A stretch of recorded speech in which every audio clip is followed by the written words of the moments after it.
Okay, good morning everyone. Good day. So our next topic for hydraulics that would be hoop tension. So let us start by defining what is hoop tension and what is hoop is all about. Okay, so let us define what is the meaning of a hoop. A hoop daw is a ring or a circle that is used to bind a barrel. Saan bang itsura ng barrel? Ito yung magiging itsura ng barrel. So yung mga nakikita ninyong, for example, this one, itong mga itim na nandito sa barrel, this is just a perfect example for your hoop. Okay? It used to bind a barrel. So ano ba ibig sabihin ng hoop sa madaling salita? So sa madaling salita, ang hoop daw is just like a sinturon na sinisikupan ang isang bagay just to keep it binded. Kung sa atin pa, parang ang hoop daw is yinayakap ngayong isang bagay para mas maging tuck-in sila or mas maging unit sila, para mas maging ligon ang isa ka bagay. Like, the perfect example for this is the barrel. Okay, kasi alam naman natin na ang laman ng barrel usually would be a substance.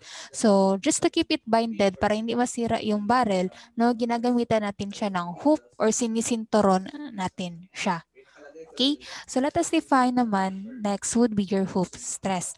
So, hoop stress daw is a normal stress in the tangential or azimuth direction. So, hoop stress is a stress that measured degrees clockwise from the north direction. So, shear stress siya usually. No? So, next is that you have your hoop tension. So, hoop tension is the first exerted circumferentially perpendicular both to the axis and to the radius of the object. So, in both direction on every particle in the cylindrical wall. So, sa madaling salita, ang hoop tension daw is nangyayari when there is shearing. Okay? Saka lang nagkakaroon ng isang hoop tension sa ating circular pipes or sa ating tanks or sa ating barrel when the shearing is present. Ano ba ibig sabihin ng shearing? Di ba yan yung pagkapunit, yung pagka-tear, yung pagka-split ng ating material. So once na there is a shearing or there is a shear present in your pipes and your tanks, therefore, doon lang na-expose yung hoop tension ninyo at hoop stress ninyo. Okay? So sa hoop tension natin, pag-uusapan natin ang dalawang stresses. We have two different stresses. So first is that you have your circumferential stress. So ito yung magiging figure niya for circumferential stress. Next is you have your longitudinal stress, which is in this type of figure. So let us define what is the difference between the two stresses. So first, let us start sa inyong circumferential stress or also called as your tangential stress. Okay, so it is the representation of a formula PD over 2T, where your P, that would be your pressure, your D, that would be your inner diameter, and your T, that would be the thickness of your circular pipes or your tanks. So imagine, no, in here, ito, you have a tank here that is filled with fluid or a gas under a pressure that it is subjected into a tensile force. Kasi alam naman natin, di ba, na kapag na-shear ito, meron lumalabas yung tensile, nagkakaroon tayo ng shear. Okay? So take note that kapag ang ating circular pipes or circular tanks is filled with fluid, ibig sabihin nagkakaroon ng pressure sa loob. Like for example na lang sa tubig, no? Ang tubig natin can cause a pressure kasi it is a pressurized. So ibig sabihin lahat ng force niya or lahat ng pressure natin is napupunta lahat sa wall. Kasi parang sa madaling salita, gusto niyang kumawala, gusto niyang lumabas, pinapressure niya yung ating walls para mag-burst yung can at kumawala sila. So, ibig sabihin, lahat ng pressure na binibigay ng tubig is tinutulak niya yung mga side walls ng ating tank or ng ating pipes. Itong arrow na nakikita ninyo. Okay, ganyan. Sige, tapusin natin. So, the more pressure na mangyari, the more pressure na nafe-feel ng tank natin, no, the more nagkakaroon or the more na mas nai-eager, natitrigger yung can natin para magkaroon ng shearing. Okay? So the more force, the more pressure na nafe-feel ng can natin or applying by the force, no, kapag nag-split into two, itong dalawang or itong can ito into two halves, no, ibig sabihin nagkakaroon tayo ng shearing or nagkakaroon ng shear. So once that our can is being tear up or being split into a longitudinal direction, ibig sabihin na e-expose yung mga tensile force natin. Like for example na lang, ito perfect presentation natin. So you have a can here that, kuya can, ito ha, can. So meron tayong can dito na puno daw tayo ng tubig. So ibig sabihin yung pressure ng tubig na ito, kapag nilagyan ko ng force, nilagyan ko ng action, wala siyang pagpupuntahan, di ba? Kundi lahat ng pressure niya is ipupush niya against the wall.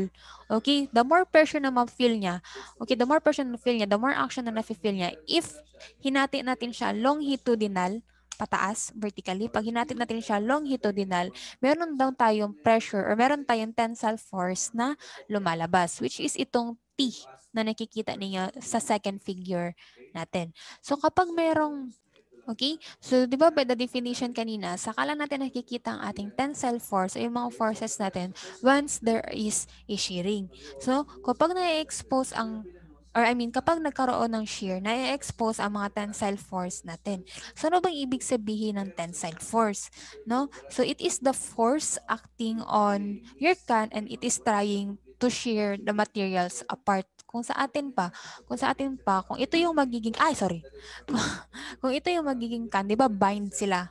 Ganyan, ito yung magiging, ano na ba? Yan yung magiging can natin. So, the more pressure, the more force na ina-apply natin.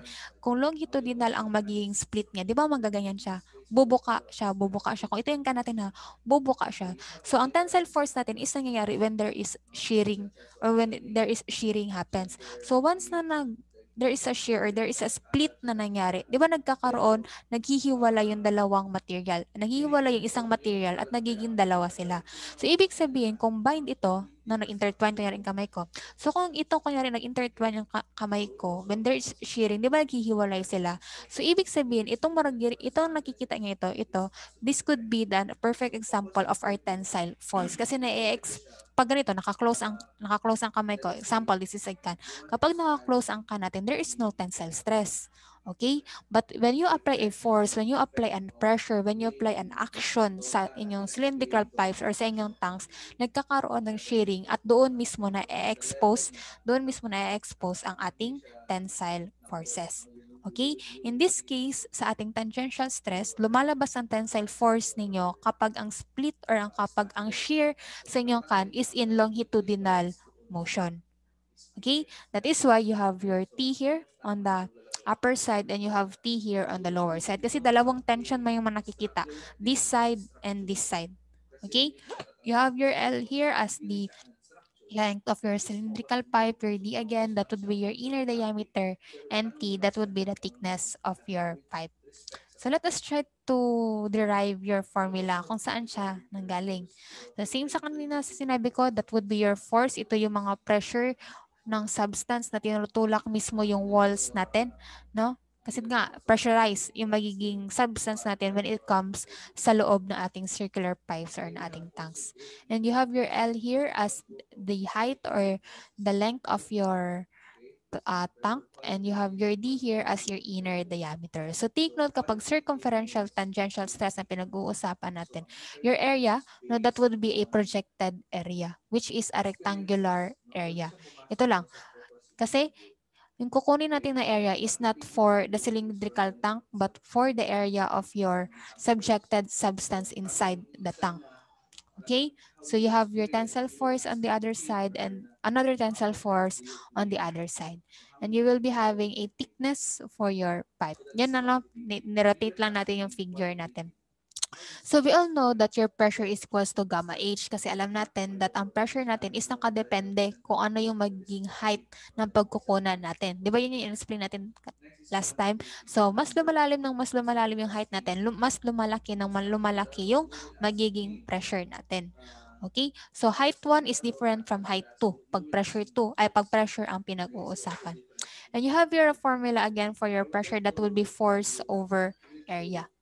Okay, in terms of force, your formula would be P times A. So, since sabi ko kanina, ang area na pag-uusapan natin sa ating circular pipes or sa hoop tension would be the subjected area of your substance, which is ito, in terms of rectangular. Therefore, your area for your force, that would be D times L. No? The inner diameter times the length of your tank. Okay? So let us try to solve for your summation forces of horizontal, no? That would be equal to 0. Taking to the right would be positive. So you have 2t is equals to f. So ano ba yung magiging value ng f natin? That is in terms of p times dl. So you will be having 2t is equals to pdl. So if in terms of tensile force ang hahanapin natin, in terms of t, your tensile force, so, or your tensile force. So let us divide both sides by 2. So you will be having a formula of PDL over 2. Take note, force pa lang ito. Okay? So how about itong PD over 2T? Paano kaya natin ito nakuha? Paano ito nakuha? Paano ito na-derive? So you will be having your stress or your stress that will be equal to tensile force over your area or your total area. Or it is the area of your tanks or your side tanks. So, erase natin to. So, you will be having T times L. So, saan nanggaling yung area ng T times L? That is your thickness ito. Thickness times the length of your circular piles or your tank. Okay? That would be thickness times the length. So, saan ba manggagaling yung 2? Yung 2 is nanggagaling since dalawang sides yung pagkukunan natin ng area. So, this one and this one. Therefore, you have 2TL. You have your two areas. Okay? So, simplifying, we can conclude that the formula for your circumferential or tangential stress, that would be PD over 2T. Where your P, that would be the internal pressure caused by the fluid. Yan yung sinabi ko, internal pressure, yung nagpa-pressurize mismo sa can natin. So for D, that would be the outside diameter of the tank or the container. And letter T, that would be the thickness of the tank or the container. So move on. So you have here your longitudinal stress that is in the formula of PD over 2T. So ang ating longitudinal stress is the same lang ang kanyang explanation sa inyong circumferential stress when your stress happens when there is shearing. Okay? The only difference between the two is that kung ang circumferential stress or your tangential stress is nangyayari kapag ang tearing apart or ang shear niya is acting longitudinal. Okay? Or nakatsa vertically. Okay? Pag sinabi naman nating longitudinal stress, ang kanyang pag-shear or ang pag-split niya would be into in horizontal motion. 'Di ba? Vertical, horizontal. So kung longitudinal stress ang pag-uusapan natin, ang hati niya or ang shearing niya would be in this manner. So kung hahatiin mo yan, lahat ng tensile force is lalabas. Like itong nakikita ninyo dito. Okay? So you have here, nakikita nyo, you have your F, your force here, which is yung applied natin na force, no? Like, kasi for example, pag binamp mo to ng binamp, pag binamp mo ba ang can mo, di ba, ang tubig is hindi rin bababa, pero tataas siya. Naalala niyo ba yung Newton's third law of motion, di ba? Sabi niya, in every action, there is an equal and opposite reaction. Okay? So for example, binamp mo, nilagyan mo ng force, nilagyan mo ng force dito sa taas, nilagyan mo ng pressure sa taas. Di ba ang tubig is hindi bababa? Aakyat siya ng aakyat. Kaya kung nakikita nyo, you have your force here and you have your internal pressure here. Kasi yung force natin, kung di ba kung imagine niyo pag ipipi ninyo ang can in terms of horizontal shear siya, magiging ganun siya, di ba? So kung binamp mo ng binamp yung can mo, ang force mo is bababa, but then again, your pressure or your action inside of that tank or your cylindrical is pataas. Parang nagba-bounce back sila. Kaya you have your PT here and you have your force na nakikita sa diagram. So, according to natin, you have your force is equals to P times the area, where your F is equals to PT. F is equals to PT because in every action, there's an equal and opposite reaction. So, your F is equal to your PT if you summation it, pag-isip mo yung summation of forces vertical. Okay? Tama. So, once na nakat natin yung ating magiging cylindrical tank, so let us try to spread it. Spread natin, at dibahin natin, spread natin to get the circumferential or the area of that manner. So you have your F here or your T as your thickness of your cylindrical tank. So the circumferential of your circle, that would be pi D. Okay, so maging area niya would be in terms of rectangular na. No, you have your thickness and you have your circumferential as pi d. So given that you have your stress is equals to PT over A. So PT is equals to stress area. Dinerive lang natin. Okay, algebra lang. So PT is equals to stress times the area of your cylindrical tank or cylindrical pipes. That would be pi dt in terms of circumferential. Okay? So F is equals to internal pressure. So PA is equals to stress times your area, longitudinal. So you will be having P times pi over 4d squared. That would be the area of your cylindrical tank. For your internal pressure, that would be stress times the area of the cylindrical tank using your circumferential. Okay? So that would, kasi 'di ba yung pressure natin is nangyayari all ito. Kaya magkaiba yung area. Itong area na ito na pinag-uusapan natin, that would be the area of your cylindrical tank or cylindrical pipe. Itong area longitudinal na pinag-uusapan natin, ito yung mga nag-a-act na pressure dito kapag nagkaroon na ng shearing. Ito, yan yung nakita nyo or ito. Wait, erase natin. So itong area na ito. Okay? Yung area na ito, ni-represent natin as this one, no? Para makuha natin yung maging area niya using your circumferential and thickness of your can. Okay? Pag sinispread mo yan, pag kinat mo yan, sinispread mo yan, magiging ganito ang ating orientation. Ha? So F is equals to PA, ang area natin dito, that would be the area of your cylindrical tank. Your area longitudinal, ito yung mga area na nakikita natin into our internal pressure. Okay? Pi will be cancelled. Your D is cancelled also. That is why, deriving the formula, no, you will be having stress or your circumferential stress, or I mean your longitudinal stress is equals to PD over 40. Okay? I just showed you how to derive the formula or saan ba nanggagaling yung formula na gagamitin natin sa problem. Okay? So let us try to solve an example para mas naintindihan natin kung ano yung pinag-uusapan natin. So for our first example, you have here a steel pipe having a diameter of 36 inch carries water under the head of 750 feet of water. Compute the internal pressure of the pipe. Compute the wall thickness of the pipe needed to resist the static pressure if the allowable stress for steel is 6,000 psi. That would be pounds per inch squared. Okay, so let us try to have the figure. Meron pa palang C. So C would be compute the tangential force on the steel pipe per inch length. So this would be your figure for that one. You have your force, your opposite reaction. You have your tension here. You have your 36 inches and you have your 750 feet height of. Okay, so let us compute the internal pressure of the pipe. So sa pressure natin, you have your P is equals to gamma times H.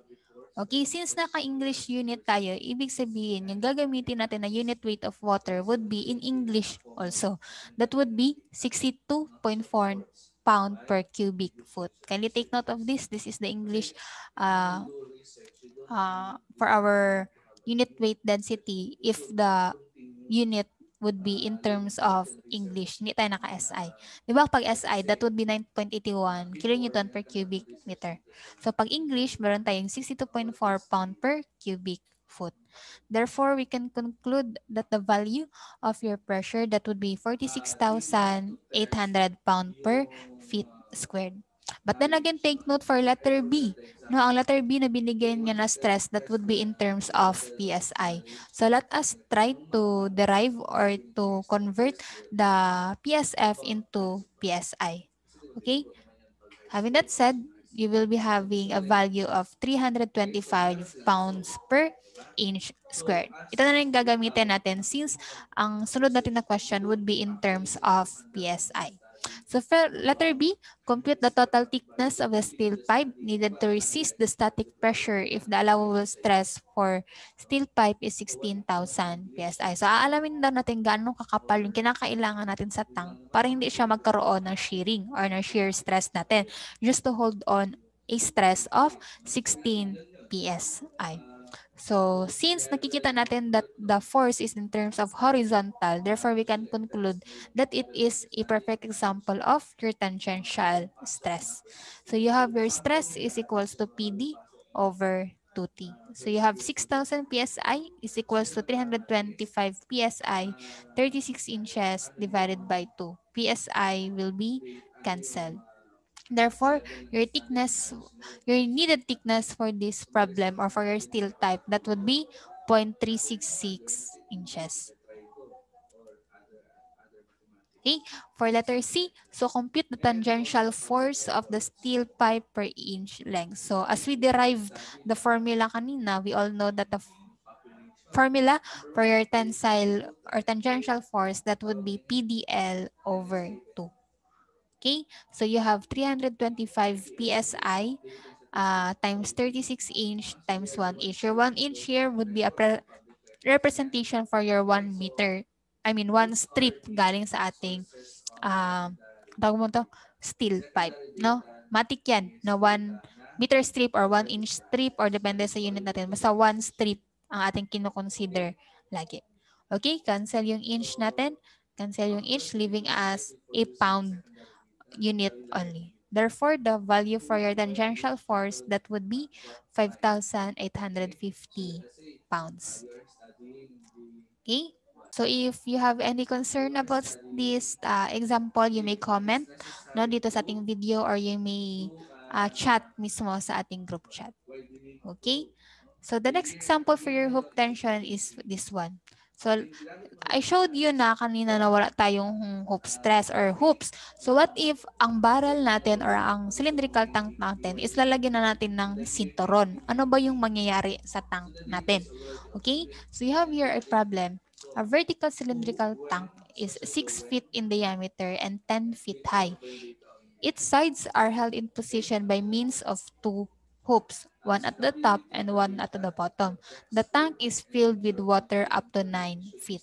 So, ibig sabihin, meron doon tayong sinturon, no? Isa sa taas at isa sa baba. So, let us try to figure it out. So, ano ba yung magiging tanong? First is that compute the hydrostatic force of the tank, of the side of the tank. Letter B, determine the tensile stress at the top and the bottom, at the top and the bottom. So let us try to figure it out. Ano yung magiging itsura ng ating tangke? So sabi niya, you have a cylindrical tank that is 10 feet high. Tapos meron na siyang laman ng tubig that is 9 feet high. And then meron tayong diameter which is 6 feet. Okay? So first, let us try to solve your hydrostatic force. Ano ba yung formula ng hydrostatic force natin?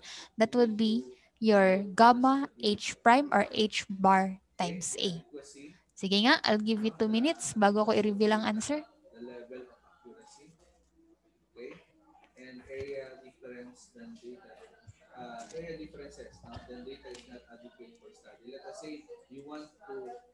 Okay. So, since we have English unit here, yun rin, same lang. Magiging English unit rin yung magiging weight density natin. Ang problema ko dito, ano yung gagamitin nyo na H-bar? Okay? So, since sa explanation ko kanina, gagamitin lang natin would be the subjected area of your substance, di ba? Subjected area of your substance, which is in rectangular motion. Subjected area only of your substance inside your tank. Okay, so you will be having a 62.4 unit weight density. You have your height as 9 divided by 2. Take note that your H prime or your H bar, ang orientation niya lang would be the height of your water, hindi height ng tank mismo natin. So yung H prime ninyo is babasihan ninyo kung ano yung magiging height ng tubig ninyo inside of your cylindrical tank. So in this case, you have a 9 feet high, and ang projected area natin for this substance would be in rectangular. That is why 9 divided by 2. Okay, hanggang liquid surface tayo, 9 divided by 2. So that will give us a 4.5 feet. Okay, so for your area, that would be 9 times 6. That would be the area projected of your substance. That will give you 54 feet squared. So let us try to solve for your hydrostatic force. So you will be having 62.4 times 4.5 times 54. You will be having 150 15,163.2 pounds. Agree? Okay. So for letter B, let us determine the tensile stress at the top and bottom. So according sa problem natin, sabi niya dito is that meron kayong dalawang hoops sa taas at sa baba. Pero sabi niya, sa taas, isa sa taas at isa sa baba. So ibig sabihin, meron tayong sinturon dito mismo sa taas ng ating tank at dito mismo sa taas, sa baba ng ating tank. So hahanapin daw natin yung tensile stresses of this. Okay? So let us try to solve for that one. Ay, ulit natin drawing. Wala pala siya na drawing dito sa side. Draw natin. So, isa sa taas, bear with it na lang. Isa sa taas, tapos isa sa baba. That would be your hoop tension, that would be your hoop or that would be the sinturon of your cylindrical tank. No? Okay, so pag hinati natin into longitudinal motion ng ating magiging cylindrical tank, sana yun? Pag hinati natin yan, ma-expose ang ating tensions. Okay, for this one. Tension sa taas, that would be tension sa taas at tension sa baba. Okay, that would be the top view of our tank. Top view of our tank. So, isa sa taas that caused by your hoops or yung belt ninyo, isa dito, isa dito. Therefore, we can consider that you have your 2T1. Okay? Itong presentation na ito, this one. At isa rin sa baba, no, which is you have your 2T2 on the first side and you have your 1T2 on the other side, considering that you have your 2T2. Okay, that would be your hoops or your steel hoops. So, ito yung mga stresses or tensile force na hahanapin natin.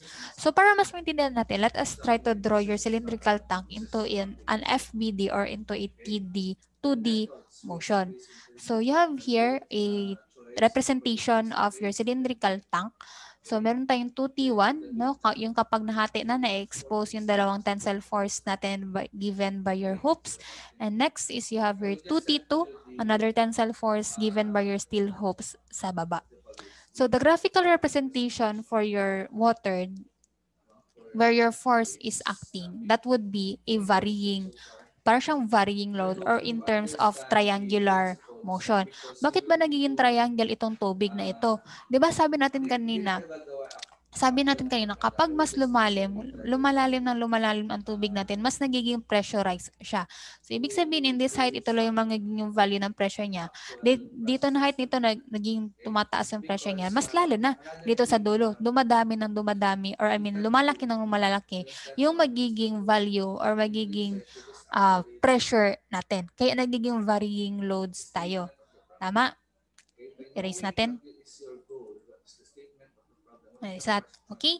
So, yung force na yun, lahat ng pressure na yun is represented by your hydrostatic force or your resultant force. Okay, naintindihan bakit ba triangular yung magiging forces natin kapag in FBD? Kasi, again, that is your pressure. Ano yun? Pressure is equals to, or your pressure force or your pressure that will equals to unit weight times the height. So, habang lumalayo ng lumalayo yung height natin, lumalaki ng lumalaki ang value ng pressure ninyo. Okay? So, let us try to solve for the value of your T1 and T2. So, for T1, you can have summation of moment to T2. So, clockwise. Pwede tayo mag-moment sa T2. Tama? Dito, pwede tayo mag-moment sa point A since meron na tayong value ng inyong force. Okay? You have the value of your force or your resultant force na kinuha natin kanina. So, taking clockwise as positive, you have negative 2T1 times 10. Your 10 would be your moment arm galing sa inyong T1 papunta sa point 2. So, plus F times 1/3 of 9. Bakit 1/3 of 9? That would be the centroid and the moment arm of your triangle. Tama? So, this one would be 1/3 of height and this one will be 2/3 of your height. So, since ang height natin or since ang direction natin is papunta sa T2, that would be 1/3 of 9. That will be equal to 0. So, simplifying, you will have your T1 as 2,274.48 pounds. Nagsa-statics lang tayo dito, no? Nagmo-moment lang tayo. So, ano bang mas madali para makuha natin ang value ng T2 ninyo? That would be, I think na sasabi nyo kung anong gusto kong malaman. So, that would be a summation of forces is equals to 0 going right as positive. Okay? So, you have negative 2T1 minus 2T2 plus your F. So, you have negative 2 times 2,274.48 minus 2T2 plus yung hydrostatic force na nakuha natin kanina, which is 15,163.2 equal to 0. So, having that said, kindly confirm if ang value niya would be 5,307.12 pounds.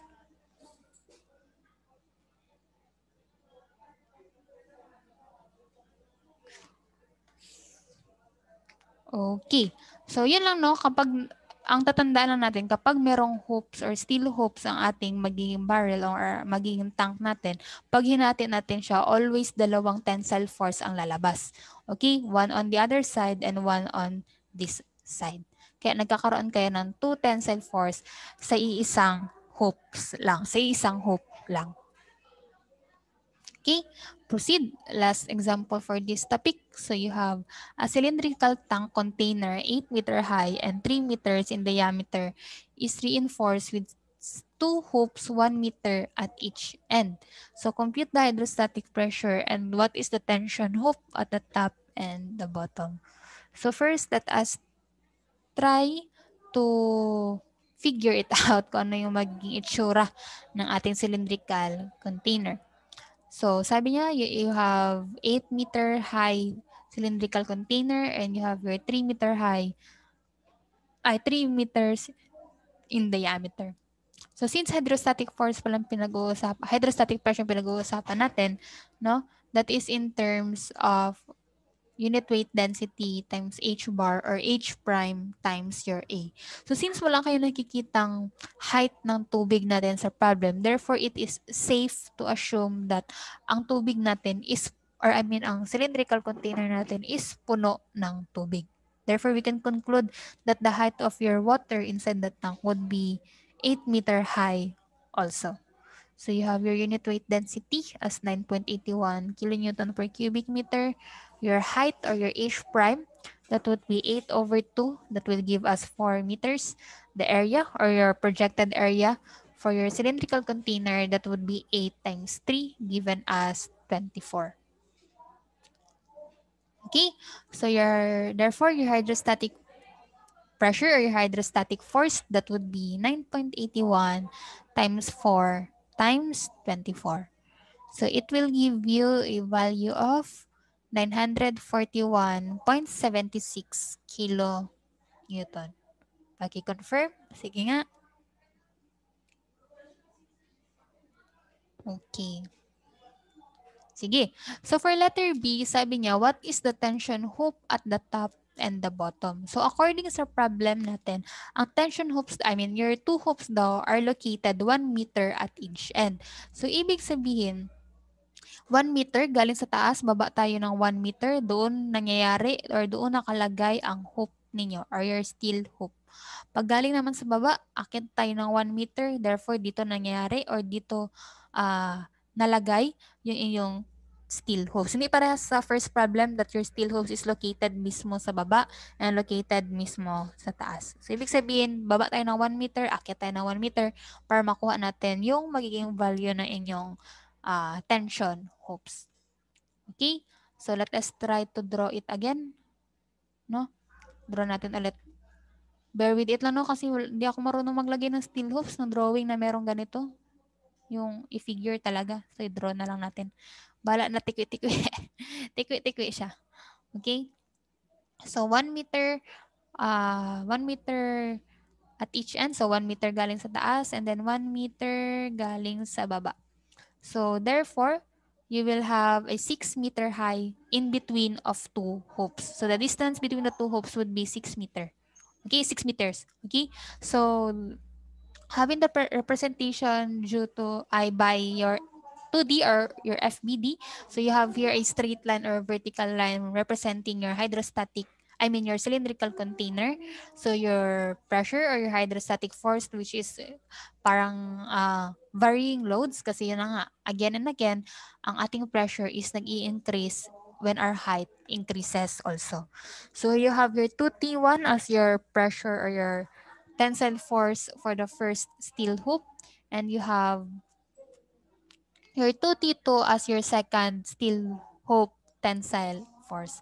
And siguro somewhere out here, your resultant force is acting in this manner, which is your point A. Okay? So, centroid of your triangle, that would be h over 3. And kung galing ka sa taas, that would be 2/3 of 3. So, let us try to solve for your T1. Ano bang mas madali para masolve natin ang T1? Saan kaya natin? Mag-moment tayo ulit sa T2? Pwede ba? Mag-moment tayo ulit sa T2 para makuha natin ang T1? Since you have a value of your force. Pwede. Tama. Pwede din mag-summation of forces tayo. 2 equations tayo and 2 unknowns para hitting two birds with one stone. Yun ba? Tama ba? Hitting 2 birds with one stone. Maragay nga na siya. Ambot, kung tama to siya. Basta parang ganun. Pwede siguro, no? Mag-2 equation, 2 unknowns tayo para mas madali natin siyang masolve. Since kanina, on the second example natin, sinuko na sa inyo na pwede natin siyang isa-isahin pag-solve.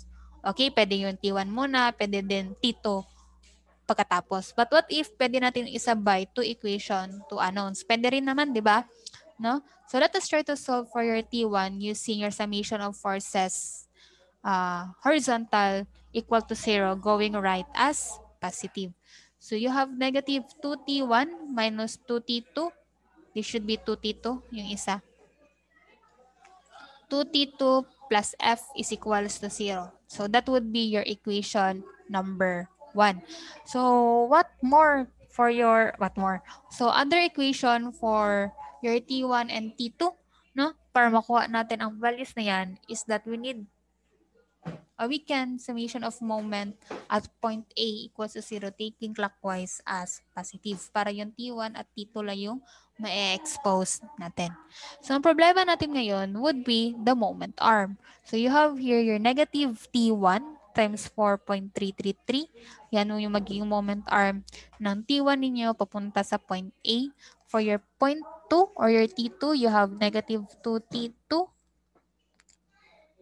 I mean, that would be positive. That would be positive 2T2 times 1.667.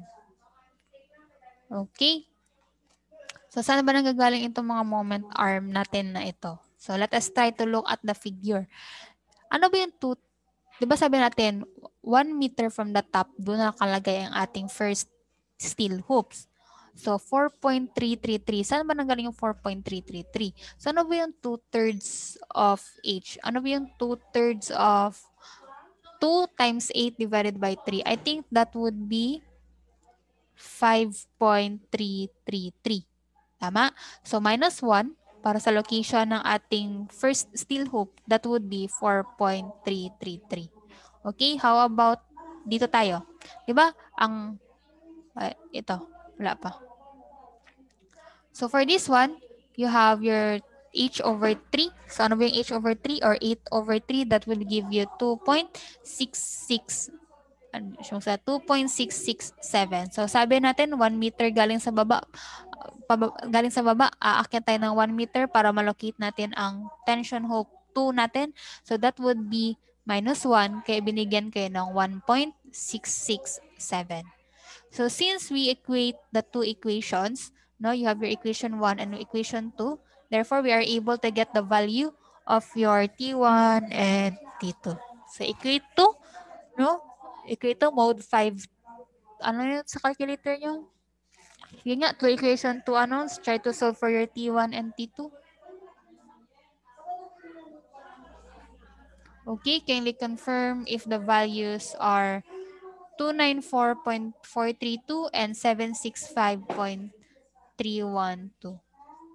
Okay, I guess the first answer is incorrect. So, since ang T2 natin, that should be positive. Kasi nga, clockwise positive tayo. So this one should be a positive value. So kindly check if ang value ng T1 and T2 natin would be 130.826 and 340.054.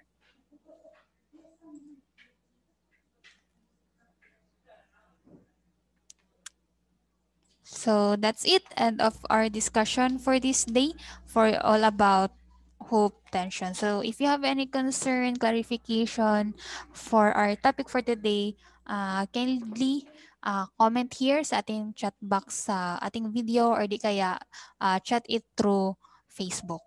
Okay, thank you everyone. Thank you for your understanding. God bless. Okay, I hope you learned something. Take care and God bless always. Bye-bye.